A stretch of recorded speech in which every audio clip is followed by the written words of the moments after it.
നമസ്കാരം, ട്രൂ ടിവിയിലേക്ക് സ്വാഗതം. സംസ്ഥാന സർക്കാർ നൽകാനുള്ള 8 കോടി രൂപ ഇതുവരെ കിട്ടിയില്ല. പാവങ്ങൾക്ക് കൈത്താങ്ങായി പ്രവർത്തിച്ചിരുന്ന Rajiv Gandhi centre for biotechnology ലാബുകൾ ജീവിതശൈലി രോഗങ്ങളുടെയും ക്യാൻസർ ടെസ്റ്റുകളുടെയും പരിശോധനയ്ക്ക് കൊള്ളവില കൂട്ടിയെന്ന റിപ്പോർട്ടുകൾ പുറത്തുവരികയാണ്. Rajiv Gandhi centre for Biotechnology ലാബുകൾക്ക് കീഴിൽ പ്രവർത്തിക്കുന്ന ലബോറട്ടറികളിലാണ് ഇപ്പോൾ ജീവിതശൈലി രോഗങ്ങളുടെയും ക്യാൻസർ ടെസ്റ്റുകളുടെയും ഒക്കെ പരിശോധനയ്ക്ക് തീവട്ടിക്കൊള്ള നടത്തി റേറ്റ് കൂട്ടി പാവപ്പെട്ട രോഗികൾക്ക് ഇടുത്തിയായി മാറിയിരിക്കുന്നത്. മുൻപൊക്കെ 15ഉം 200ഉം രൂപയ്ക്ക് നടത്തിയിരുന്ന ജീവിതശൈലി രോഗങ്ങൾക്കുള്ള പരിശോധനകൾക്ക് ഇപ്പോൾ വില ഈടാക്കുന്നതാകട്ടെ 400ഉം 900ഉം രൂപയുമൊക്കെയാക്കി മാറ്റിയിരിക്കുകയാണ്. നമുക്കറിയാം, ആരോഗ്യ മേഖല രംഗത്ത് നിർണായകമായ പല പരിശോധനകളും ഒക്കെ നടത്തി രോഗം കണ്ടുപിടിക്കാൻ ഏറെ കുറഞ്ഞ റേറ്റിൽ കേന്ദ്ര സർക്കാരിന്റെ സബ്സിഡിയോടെ പ്രവർത്തിച്ച Rajiv Gandhi centre for biotechnology ലാബുകൾ സാധാരണക്കാർക്ക് ഒരു കൈത്താങ്ങായിരുന്നു. എന്നാൽ ഇപ്പോൾ ഇത്തരം ലബോറട്ടറികൾ പാവങ്ങളെ പിഴിഞ്ഞ് കൊള്ളവില കൊയ്യുകയാണ് എന്നാണ് വിവരങ്ങൾ. അതായത് നമുക്കറിയാം, കോവിഡ് സമയത്ത് തന്നെ ഏറെ ആശ്വാസമായി മാറിയിരുന്ന ഇത്തരം ലാബുകൾ പല ടെസ്റ്റുകൾക്കും ഇപ്പോൾ അപ്രതീക്ഷിതമായി വില കൂട്ടിയതോടെ നിർധനരായ രോഗികൾക്ക് ഇത് താങ്ങാവുന്നതിനും അപ്പുറമായി മാറിയിരിക്കുകയാണ്. സർക്കാർ ആശുപത്രികളിൽ പ്രവർത്തിക്കുന്ന ഇത്തരം ലാബുകൾ റേറ്റ് കൂട്ടിയതോടെ സ്വകാര്യ ലാബുകളും ഈ അവസരം മുതലാക്കുന്നു. കേന്ദ്ര സർക്കാരിന്റെ സബ്സിഡിയോടെ പ്രവർത്തിച്ചിരുന്ന Rajiv Gandhi centre for Biotechnology ലാബുകൾക്ക് കഴിഞ്ഞ 8 വർഷമായി കേരള സർക്കാർ 8 കോടി രൂപ നൽകാതെ ലാബുകളെ കിട്ടാക്കടത്തിൽ മുക്കിയപ്പോൾ ഇത് ഏറെ ബാധിച്ചിരിക്കുന്നത് നമ്മുടെ പാവപ്പെട്ട രോഗികളിലാണ്. ആരോഗ്യ മേഖലയിൽ തന്നെ നമ്പർ 1 കേരളമെന്ന ഊറ്റം കൊണ്ട് തുടർഭരണം വഹിക്കുമ്പോൾ ഇന്നും ആശുപത്രി മാസവും ദുരിത ജീവിതവുമായി അനേകം ആളുകൾ ദിനംപ്രതി സർക്കാർ ആശുപത്രികളുടെ വരാന്തകൾ കയറി ഇറങ്ങുന്നുണ്ട് എന്നുകൂടി ഇതിന്റെ തലപ്പത്തുള്ളവർ മനസ്സിലാക്കുക.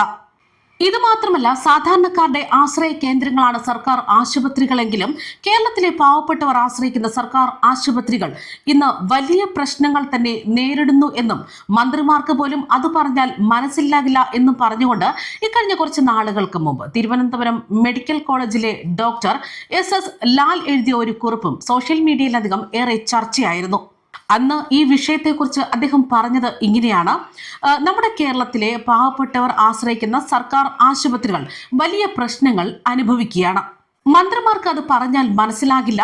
സർക്കാർ ആശുപത്രികളിൽ പോയി ദുരിതം അനുഭവിക്കുന്ന CPM-കാർ ഉൾപ്പെടെയുള്ള സാധാരണക്കാർക്ക് അത് മനസ്സിലാകും. ഞാൻ ശ്രമിച്ചിട്ടും തിരുവനന്തപുരം മെഡിക്കൽ കോളേജിൽ വെന്റിലേറ്റർ കിട്ടാതെ ഒരു 55കാരൻ 2 ആഴ്ച മുൻപ് മരിച്ചു. അദ്ദേഹത്തിന് എന്നെ വിളിച്ചത് അദ്ദേഹത്തിന്റെ സുഹൃത്തുക്കളായ CPM-കാരായിരുന്നു. വെന്റിലേറ്ററിന് പാർട്ടിയില്ലല്ലോ. കേരളത്തിലെ സർക്കാർ ആശുപത്രികളിൽ വലിയ പ്രശ്നങ്ങളുണ്ട്. ഉച്ചയ്ക്ക് 1 മണി കഴിഞ്ഞാൽ ജില്ലാ ആശുപത്രികളിൽ പോലും അടിയന്തര ചികിത്സകളില്ല. അതിനാൽ പാവപ്പെട്ടവർ മെഡിക്കൽ കോളേജിൽ പോകും. അവിടുത്തെ തിരക്ക് കാണുമ്പോൾ പണം കടം വാങ്ങി ഏതെങ്കിലും പ്രൈവറ്റ് ആശുപത്രിയിൽ പോകും. മുഖ്യമന്ത്രി അമേരിക്കയിലെ സ്വകാര്യ ആശുപത്രിയിലാണ് ചികിത്സ നടത്തുന്നത്. ആരോഗ്യ മന്ത്രിമാരുൾപ്പെടെയുള്ള മറ്റ് മന്ത്രിമാരും പ്രധാനമായും സ്വകാര്യ ആശുപത്രികളിലാണ് ചികിത്സയ്ക്ക് പോകുന്നത്. മുൻ മുഖ്യമന്ത്രി അച്യുതാനന്ദന്റെ അവസാന നാളുകൾ ഒരു വലിയ സ്വകാര്യ ആശുപത്രിയിലായിരുന്നു. അതുകൊണ്ട് CPM നേതാക്കൾ ഞങ്ങൾ പറയുന്ന കാര്യങ്ങൾ മനസ്സിലാക്കില്ല. CPM അണികളായ സാധാരണ മനുഷ്യർക്ക് മനസ്സിലാകും. കേരളത്തിലെ സർക്കാർ ആശുപത്രികളിലെ പിഴവുകൾ ചൂണ്ടിക്കാണിക്കുന്നവരെ സ്വകാര്യ ആശുപത്രികളുടെ ഏജന്റുമാരായിട്ടാണ് CPM ചിത്രീകരിക്കുന്നത്. അത് വിവരക്കേട് മാത്രമാണ്. ഞങ്ങളെ ആക്ഷേപിക്കുന്ന ഈ CPM കേരളത്തിൽ ഒരുപാട് സ്വകാര്യ ആശുപത്രികൾ നടത്തുന്നുണ്ട്. ഈ ആശുപത്രികളിൽ കൊള്ള ലാഭമുണ്ടാക്കാൻ CPM നടത്തുന്ന കള്ളക്കളികൾ പലതും ഞങ്ങൾക്കറിയാം. പുതിയ വിവരങ്ങളും കിട്ടുന്നുണ്ട്. ആവശ്യം വരുമ്പോൾ പറയാം. കേരളത്തിലെ സ്വകാര്യ ആശുപത്രികളിൽ ഒരുപാട് നല്ല കാര്യങ്ങൾ നടക്കുന്നുണ്ട്. സേവന സന്നദ്ധരായ ഡോക്ടർമാരും നഴ്സുമാരും ഉൾപ്പെടെയുള്ള ആരോഗ്യ പ്രവർത്തകരാണ് അതിന് കാരണം. പിന്നെ ആരോഗ്യ അവബോധവും സാക്ഷരതയുമുള്ള കേരള ജനതയും, പ്രത്യേകിച്ചും സ്ത്രീകൾ. അല്ലാതെ മന്ത്രിസഭയുടെ ഏതെങ്കിലും ഉത്തരവ് കാരണം കേരളം ഒരു സുപ്രഭാതത്തിൽ 1ാം സ്ഥാനത്ത് എത്തിയതല്ല. എന്റെ വെല്ലുവിളി ഇതാണ്. ഒന്നാമത്തെ കാര്യം, മുഖ്യമന്ത്രി അവസാനമായി ചികിത്സയ്ക്ക് പോയ സർക്കാർ ആശുപത്രി ഏതാണ്, തീയതി ഏതാണ്? ആരോഗ്യമന്ത്രി അവസാനമായി ചികിത്സയ്ക്ക് പോയ സർക്കാർ ആശുപത്രി ഏതാണ്, തീയതി? ഒരിക്കൽ വഴിയിൽ അത്യാവശ്യം വന്നപ്പോൾ പെട്ടെന്ന് കയറിയ സ്വകാര്യ ആശുപത്രിയുടെ കാര്യം ഇവിടെ എടുക്കില്ല എന്നും അദ്ദേഹം പ്രത്യേകം എടുത്തു പറയുന്നു. മറ്റൊന്ന്, മുഖ്യമന്ത്രി അമേരിക്കയിൽ നടത്തുന്ന ചികിത്സ കേരളത്തിൽ ലഭ്യമല്ലെന്ന് ഏതെങ്കിലും CPM ഡോക്ടറെ കൊണ്ടെങ്കിലും പറയിക്കാമോ? അച്യുതാനന്ദനെ സർക്കാർ മെഡിക്കൽ കോളേജിൽ ചികിത്സിക്കാതിരുന്നത് എന്തുകൊണ്ടാണ്?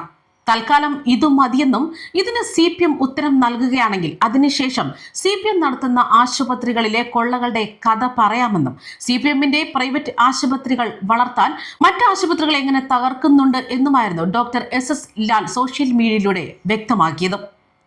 News desk true TV.